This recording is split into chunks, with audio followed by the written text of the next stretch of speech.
पवन बाबा के बड़ भैया वहाँ की ओर से बड़ी पुरस्कार आई। पवन बाबा कहाँ बानी हमारे खेलो हमारा लोग खेलो बाबा के चाहत की बाबा आई अपन दर्शन दिखाई काहे से की अरे कोई बात ना बहन चिंता मत करो मैं दूर जाऊंगा तुम पास में हो तेरा समय मैं लिया क्या करोगे बहन तू बहन है इसी शांत रहो बहन हम जानते हैं राखी का दिन आ रहा है इसलिए तुम करांगरा कर रही हो। हेलो हेलो लास्ट गाना मेरा है ये लड़का लड़की के मोहब्बत बा देखिए हमारे कन्हैया बाबू को से पुरस्कार बा प्रणाम नमस्कार देखिए ये हमारा घर हो का गाय हमारा सब कुछ देखे के पड़ता नहीं वही रही है सब कुछ देखे के पड़ता कि ना लेकिन एगो लड़का लड़की के मोहब्बत बा भैया ये मैंने माना कि मोहब्बत बर्बाद करती है न जाने मर जाने के बाद भी जमाना याद करती है मर जाने के बाद कोई कहता है कि मिट्टी में दबा दो इसको तो कोई कहता है कि अग्नि से जला दो इसको पर ये कोई नहीं कहता है कि इसकी महबूब से मिला दो इसको। लड़का रो रो के कहता कि जा हर जाई हम ही ना जाने कि तू हमारा संग ऐसा करो भाई सब के फरमाइश बा सैड सॉन्ग दीपक बाबू वो गाइए जो बेदर्दी जी लिखे थे बेवफा तोरे चलते प्यार में बदनाम हो गई। कितना लोग चाहता है गाना का हम गा दें हाथ उठाइएगा तब गाऊंगा नहीं तो मैं यहाँ से चला जाऊंगा। क्या बाबा ठीक नु अरे दादा रहुआ कोम ना आप बैठ जाइए परिभयंकर कुछ गड़बड़ बोल देने का देखिए अभी अमरेश पुरी बैठा बड़े छुरी लेके अमरेश पुरी छुरी लेके बैठा बड़े कम मुड़ी काट के हैं वीरपन भैया के होने के लिए अरे दादा तनी गरिया ही ना वो गरिया लोग में प्यार बनेला ढेर दे सुन ले यहाँ के डायलॉग ब्यास कैसे जे गा बजा के 10,000 रुपया दे पर ना गिरो चलिए लड़का लड़की के मोहब्बत बा लड़का कलश के चूरे हर जाई का बात इनु तो बड़ी देर से काहे वो तेरे कोनो बात का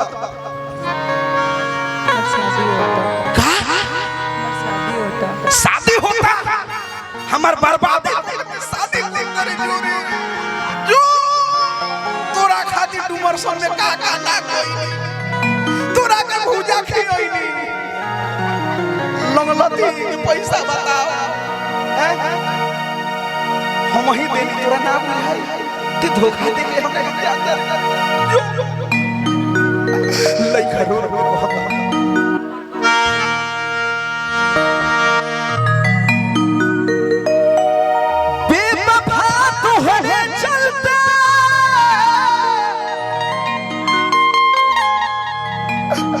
प्यार में बदनाम हो गई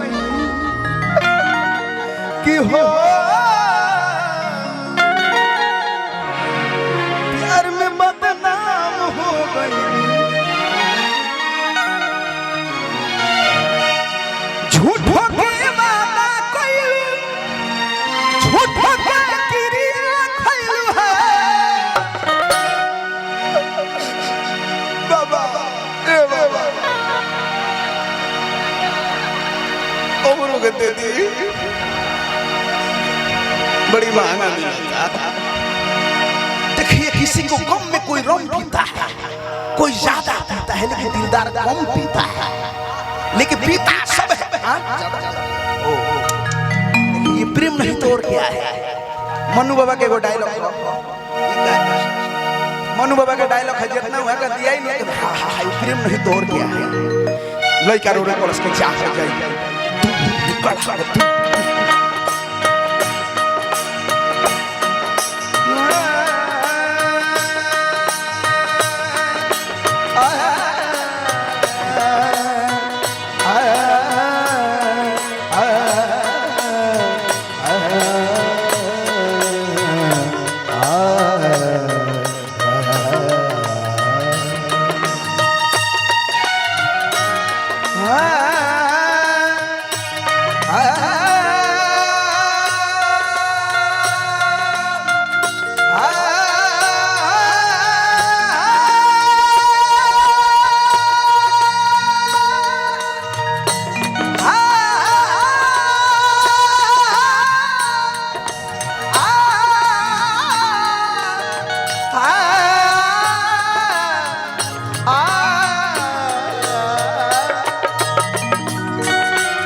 मत रो मत रो, चुप हो जा।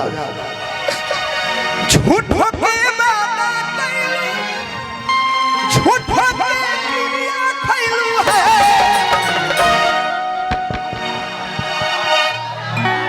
उठाओ उठाओ रे पगली, उठाओ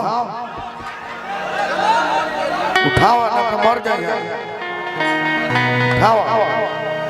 अरे बाबा उठाओ ना यार, चोट लग गई। हम उठाई।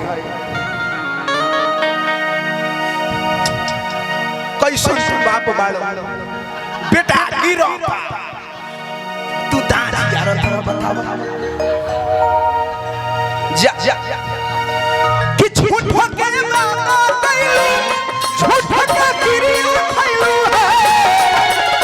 जियते नीलाम हो गई हो, प्यार में बदनाम हो गई।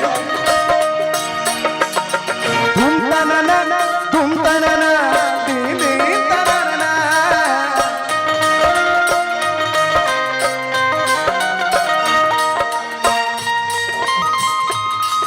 ये दुनिया का किस्सा मुझे जब भी सुनाती है, वो लड़की याद आती है, वो लड़की याद आती है। तुम तनना दी दी तनना।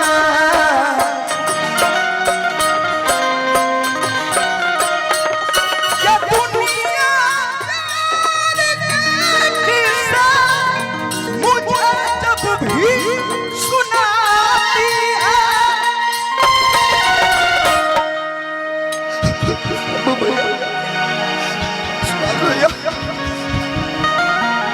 वो लड़की याद आती है, वो लड़की याद आती है।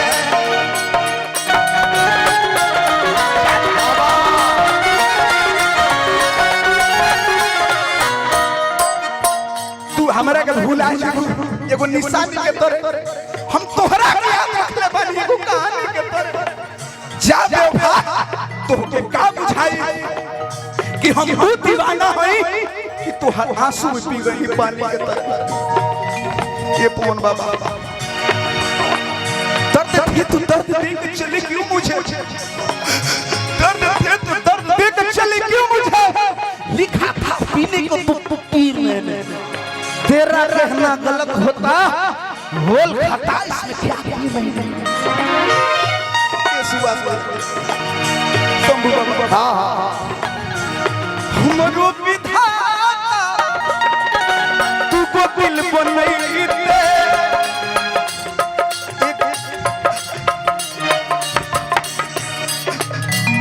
हमरो विधाता तू को दिल बनई दे। एगो से धोखा खोई, एगो से जियई।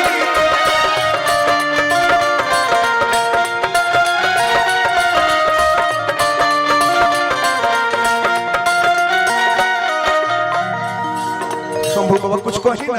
हाँ कुछ कही।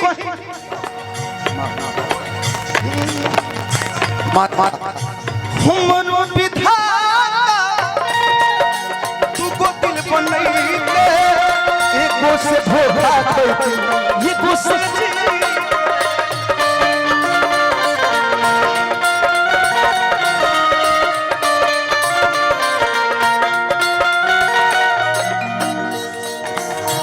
ले ले लो चैन खुशियाँ,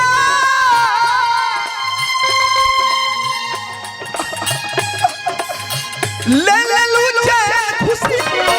हम तो नाकाम हो गए, हो प्यार में बदनाम हो गए।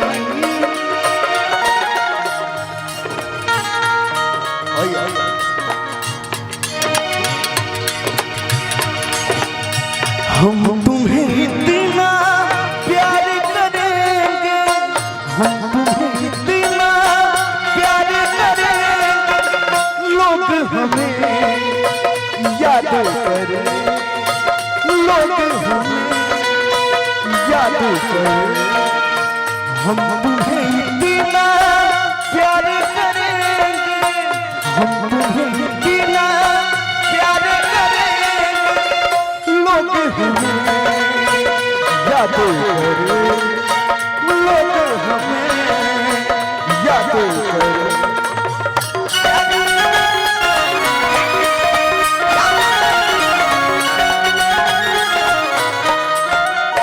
लास्ट अंतरा लेकर बोलस काहे के टाइम नहीं थे। लोग कहे कि दीपक दिलदार जाम आवे में लागल बड़े, हमार परेशानी का बरुआ जानत है। सही बात बा। ए शंभू बाबा, प्रियंका तू तो लंका हिला देले बड़ू। हां आ जाओ। हां भोजपुरी की प्यारी दुलारी। हेलो प्रियंका, मेरे को गाल लगे सेट सॉन्ग में छेड़छाड़। ये बहुत प्यारी भोजपुरी की प्यारी दुलारी ट्यून है, हमारी छपरा के शान है, भी बहुत प्यारा गाती है। जवाब में एक बार इनके सम्मान में जोरदार ताली बजाइए। इसके बाद में इनको बोला होगा कुछ कहूंगा मैं, ऐसा कुछ नहीं, हमरो मुंह अगुआते बा। हां अब भोजपुरी के ट्रेंडिंग स्टार हमारी छोटी प्यारी बहन नेहा भी बैठी हुई है। थोड़ा मुझ पे खफा लग रही है बहन। तेरी थोड़ा इधर देखो, मुझसे नाराज हो बहन मत नाराज हो। मेरी प्यारी दुलारी बहन बैठी हुई भोजपुरी की क्यों है, मैं उसका टाइम लेके गा रहा हूँ, मैं गलत हूँ इसलिए शायद बहन नाराज है।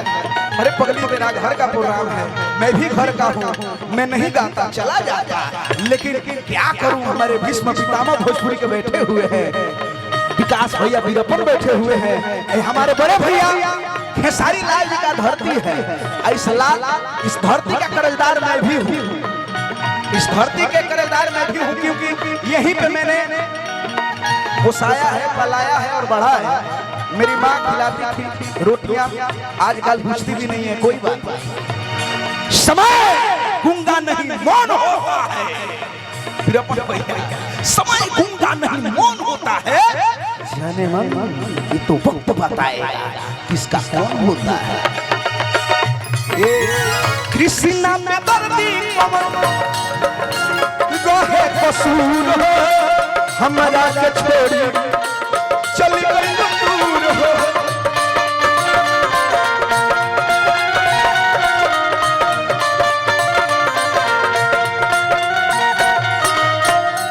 गंभीर सुभाष भैया ये पतिया को अस्थिर करके बोलल जाएगा कि कृष्णा पे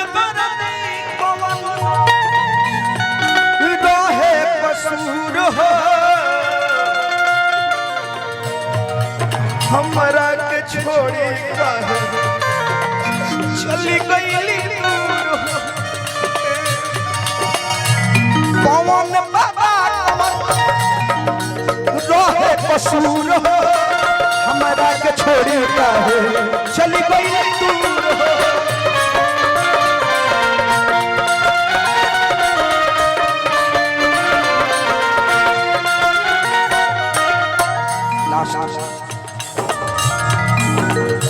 दीपक दिलदार छुपा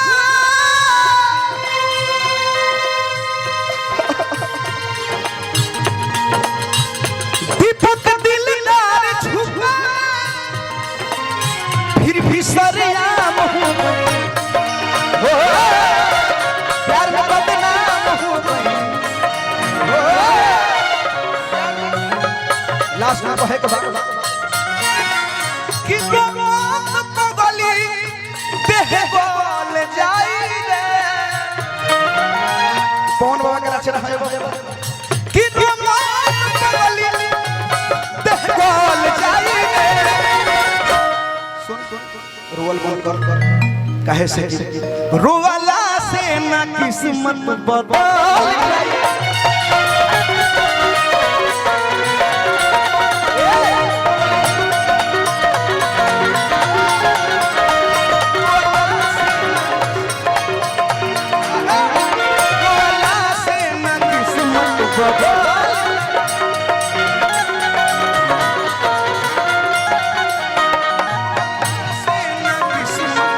मैं भिगा लेता हूँ,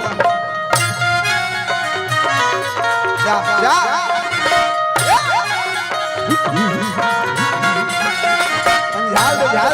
ढेर नहीं भाई